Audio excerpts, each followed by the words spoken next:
Good evening and thank you for joining us. I'm Avery McCrae and here are today's top stories. The Premier's office has confirmed it. Ontario schools will be back to in-person learning this coming Monday. The head of a local teachers union is welcoming the move. And as the news broke this morning, the Thunder Bay District Health Unit began offering COVID vaccines and booster clinics for teachers and daycare staff to help facilitate the return. Jessica Clement reports. Elementary and high school students will be back in classrooms next Monday. Mike Judge, president of the Lakehead Elementary Teachers Ontario, says most teachers are eager to do away with online learning, but there are some who are worried about the potential Omicron spread. There's been no addressing the issue of reducing class sizes in our largest classes. So it's a challenge if you have 30 to 35 students in your class and you can't maintain more than even a meter of physical distance. That's not following public health's recommendations. Meanwhile, education and childcare workers were getting their booster shots at a special afternoon clinic at the CLE Heritage Building. Another similar clinic is planned for this Thursday, and the response has been very positive. All the spots were booked up quickly, so much so that they set up an additional 2 dates next week. It seems like teachers and education workers are very eager to get that booster as quickly as possible. I know lots that had other appointments booked for later in the month or early in February, and it's nice to get those a little bit sooner. While at the vaccine clinic on Thursday, we spoke to education workers to get their reactions to school starting in person next Monday. I think that it's a good thing for the students. Having them go back and forth is very stressful for them, and being able to see their friends kind of gives them a little bit of ease throughout all this time. It is important that we all get back into the classroom. However, it is also important that everything is safe for all students and all staff everywhere. Jessica Clement, TBT News. Well, as we just mentioned, Ontario has confirmed that children in all grades will be back in the classroom this Monday, January 17th. The announcement comes amid growing pressure to reopen schools quickly and safely. Parents are greeting the news with a mix of eagerness and trepidation. Colin DeMello has more. The announcement came out of Queen's Park without warning. School boards, principals, and education unions all learned that schools would reopen through social media. Our members are feeling actually disrespected by the Premier. For us as a federation to be finding out over Twitter, over social media, by reporters that we're returning to in-person learning is really disrespectful for our members.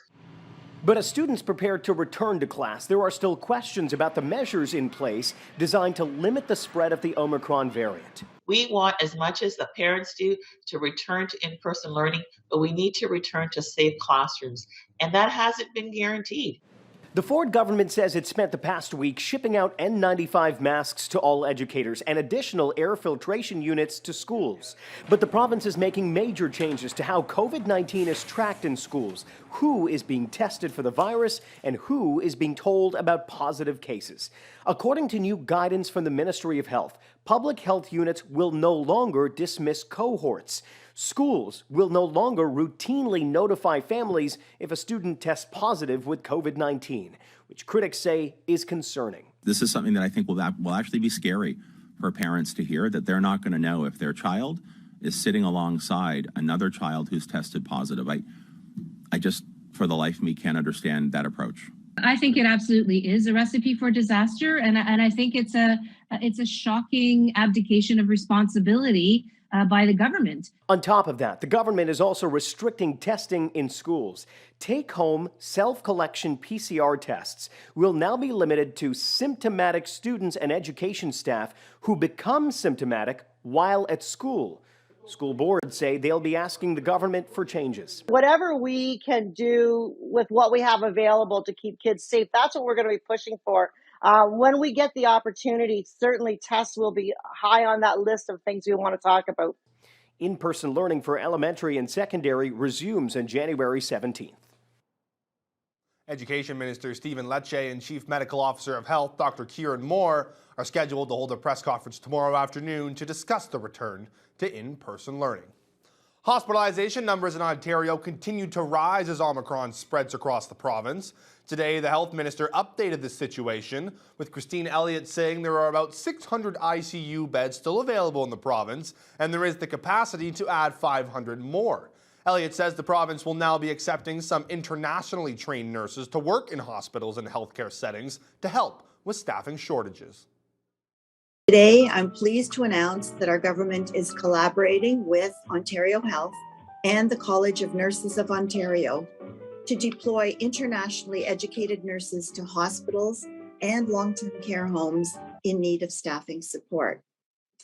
Through this initiative, these nurses who have applied for registration with the CNO to practice in Ontario will have the opportunity to meet their application requirements by working in healthcare settings under the supervision of a regulated healthcare provider. Elliott says the province will now be changing the way it reports hospitalizations and ICU admissions to represent the number of patients admitted due to COVID-19 versus those who were admitted for other reasons but then tested positive for the virus. Here locally, the number of COVID patients at the Thunder Bay Regional Hospital continues to grow.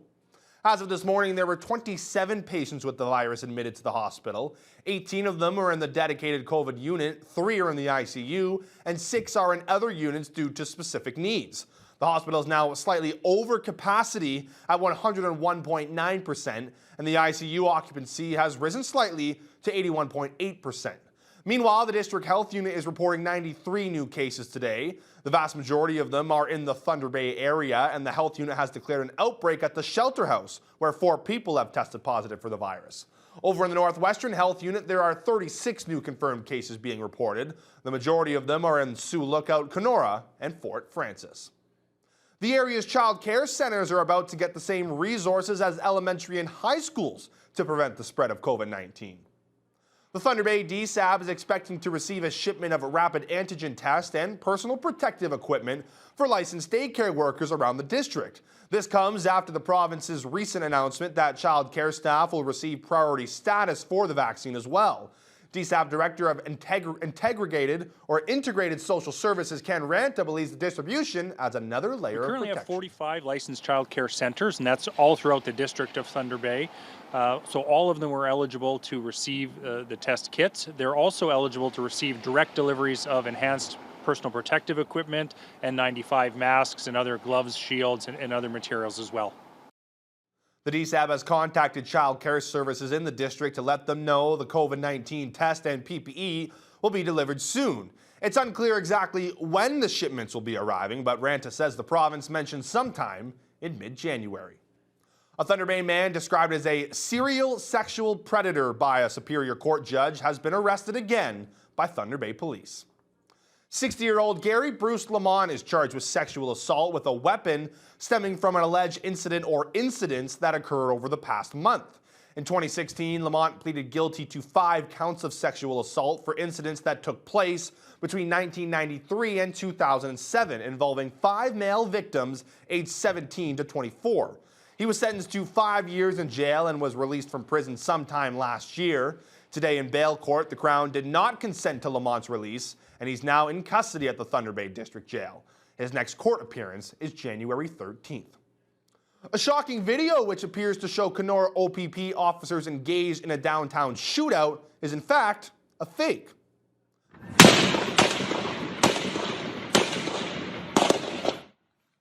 The 30-second video was posted on social media last night and then removed about an hour later. It showed what appeared to be police firing their guns outside a gas station on Chipman Street.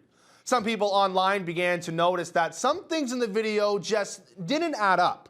Constable Jason Canfield says officers did respond to a call in that area last night, as seen in the video, but the audio was not real, as no firearms were discharged.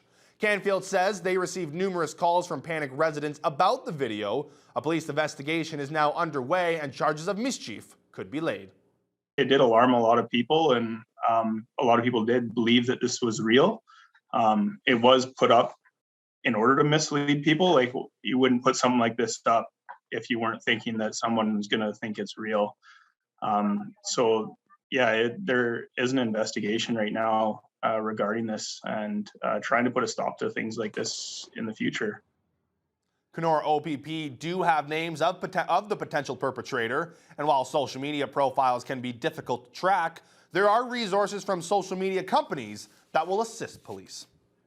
A paramedic with Superior North EMS was sent to hospital today following a highway crash between an ambulance and a snowplow. It happened this morning on Highway 17, about 30 kilometers east of Marathon.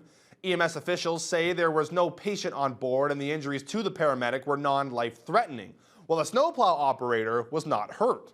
The ambulance was a spare vehicle being taken to Manitowage when the collision occurred. Meanwhile, the Trans-Canada west of Marathon was temporarily closed this afternoon after a transport went out of control and ended up blocking both lanes of the highway. Traffic was back open to one lane just a short time ago. Thunder Bay City Council has voted to formally transition its relationship with the community auditorium. The city will now fully implement an arm's length model for the facility that will see minor changes to the way the auditorium is run, but none of that will be noticeable to patrons. Corey Nordstrom has more. Aiello? In favor. Councillor Fence? Yes. It was a unanimous decision by City Council to fully implement a long-standing goal to formalize the relationship with the community auditorium to be arm's length. The facility has always had a separate board of directors and has been a separate company since it opened in 1985. A review was recently conducted of the relationship, and Council ended up deciding on admin's recommendation. Auditorium GM Bob Halverson says there needed to be a new agreement with the city after a number of minor tweaks throughout the years. It's come to a point where we need to update it. Things are not making, they're not relevant anymore to current climate, the way things are operated now. There's clauses in there that don't make sense anymore, things that probably need to be added or deleted. So that's really what it is. It's a housekeeping thing to clean things up. The city will increase its funding for the auditorium roughly $15,000 to the tune of $758,000 for 2022, and the city is committed to offering funding support going forward. But those involved want the public to be sure they won't notice a change in product with the new agreement. Some of the functions, including payroll administration, banking, accounting work, that sort of thing. That's the main change, the operating model. Work that's currently being done by the city that will transition over to Thunder Bay Community Auditorium. There were options for the city to absorb the auditorium, but administration felt it best to leave things the way they had always ran. It's the most cost effective in the long term. It'll increase funding opportunities for the auditorium. And this fact was supported through benchmarking of similar facilities in Ontario and in British Columbia, actually, we looked at. Halverson says now is a good time to discuss the changes ahead with their staff less busy due to the pandemic. He expects meetings between his staff and the city to begin next month after the city's budget process is complete. It will take effect on January 1st of next year. Corey Nordstrom, TBT News. Council has also decided that extra safety netting for local arenas will be discussed during the budget process. The changes will be carried out at all of the city-run satellite arenas and the Fort William Gardens. There was some debate among council members on the validity of spending money for the extra netting. That would run along the sides of the ice sheets. City administration has priced out the project through factors like electrical or manual retractable nets could change the price tag. The Gardens netting would cost $210,000, while the 5 satellite rinks just over $74,000. It would be administration's recommendation that it be added to the capital budget and paid through the tax levy, with something potentially being removed through the 2022 budget process. In terms of sources of funding, is this an appropriate use of this reserve? Would you recommend it comes from this reserve? I guess I'm looking for some financial. I'm happy to refer the nets to the budget. Also at last night's meeting, councillors signed off on terminating the licensed private home child care program. 24 children from 0 to 12 are currently enrolled, but the program would have run at a deficit of $120,000. The change comes into effect July 1st. Well, the recent cold snap is definitely thickening the ice in the Thunder Bay Harbor, but despite that, the local ice racing season on Mission Bay is being delayed as COVID-19 has once again thrown a wrench into the plans. Last year's season was completely wiped out due to pandemic restrictions. Officials with the Thunder Bay Auto Sport Club are confident they will be able to hold races this winter, but they've decided to push back the start of the season to February, with the schedule being condensed to just 4 events. Organizers have also decided that spectators won't be able to attend the races this year, but even with COVID measures impacting their sport for the second straight year, Autosport Club President Gary Adamko says they're just getting to jump back behind the wheel of a frozen Lake Superior will mean so much after a difficult 24 months. Just the mental health of everybody being able to get out, have that adrenaline rush of running door to door is just it's just a lot of fun, and it's a family sport. We have a lot of teams that are father son and husband and wife, and it would be fantastic to see everybody back out onto the ice. The club plans to release full details regarding registration, COVID guidelines, and event schedules on February 1st. Well, Fiona, it was definitely a different morning out there today, a lot warmer. Yes.